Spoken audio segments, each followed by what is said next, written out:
अपने क्यों आ रहे हैं, इसका क्या मतलब हुआ? तो एक बूढ़े ब्राह्मण खड़े हुए, उन्होंने कहा महाराज जो आपका बेटा पैदा होगा वो बहुत बड़ा चक्रवर्ती सम्राट होगा, अगर उस पर दुख की छाया पड़ी या दुखियों को देख लिया तो बहुत बड़ा सन्यासी हो जाएगा। इसी रीजन से उनके पिता ने उनका घर से बाहर निकलना बंद करवा दिया। 16 साल की उम्र में राजकुमारी यशोधरा से शादी करवा दी, ढेर सारी दासियाँ दे दी कि एक ही बेटा अगर सन्यासी हो जाएगा तो राजपाट कौन चलाएगा। तीसरा है लायन। बुद्ध के पिता का जो राजवंश था उसको शाक्य डायनेस्टी, शाक्य राजवंश हम बोलते थे। इसी रीजन से बुद्ध जी का एक और नाम पड़ा था, उनको शाक्य मुनि बुद्धा बोलते थे।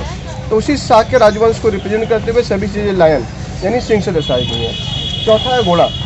ये बुद्ध जी का सबसे प्रिय घोड़ा था, जहाँ पे जाते थे इसी घोड़े पे बैठ के जाते थे और इसी घोड़े पे बैठ के अपने घर को छोड़ के बुद्ध गया बिहार के जंगल पहुँचे। जंगल पहुँचने के बाद उन्होंने राजा के कपड़े निकाले, घोड़े पे रखे हैं, सन्यासी कपड़े धारण किए और घोड़े को कहा कि अब तुम यहाँ से वापस घर चले जाओ। घोड़ा उनकी बात मान के वापस लौट गया और वापस जाते टाइम उसने रास्ते में पद्मा नदी के किनारे बुद्ध जी की याद में खाना पीना छोड़ के अपने प्राणों को त्याग दिया। उस घोड़े का नाम था कंठक। लास्ट वाला पार्ट है उल्टा कमल। आप जहाँ कहीं भी जाते हैं मूर्ति आपको सीधे कमल से मिलती है। तो जो सीधा कमल है बुद्धा के बर्थ का सिंबल है, जन्म का प्रतीक है, और ये जो उल्टा कमल है उनके महापरिनिर्वाण यानी कि डेथ का सिंबल है। तो symbol of birth and symbol of death. ये कंप्लीट होता है व्हील के साथ। व्हील को हमारी गवर्नमेंट ने नेशनल फ्लैग में लिया, जिसमें 24 चिड़ियाँ हैं। 24 इसलिए क्योंकि हमारा देश उस टाइम 24 राज्यों में बटा हुआ था।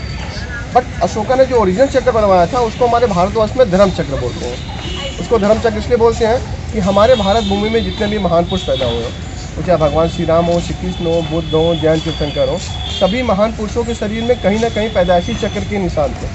ये हमारे सभी महान पुरुषों का बर्थ मार्क है, इसीलिए इसको धर्म चक्र बोलते हैं। और अशोका ने जो ओरिजिनल चक्र बनवाया था उसमें 32 चिड़ियाँ थी, जो हमारे महान पुरुषों के 32 गुणों को रिप्रेजेंट करते थे।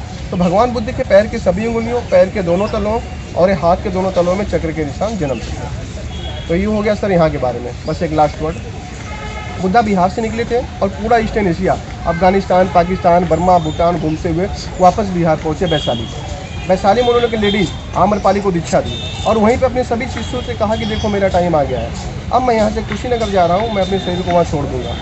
उनके जो सारे शिष्य दुखी होकर रोने लगे, उन्होंने सबको इकट्ठा किया और पूछा आप दुखी क्यों हो, रो क्यों रहे हो, ये तो जीवन का शाश्वत सत्य जो आया उसको जाना है। तो उन्होंने कहा कि प्रभु आप नहीं रहोगे तो मैं मार्ग कौन दिखाएगा, रास्ता कौन बताएगा।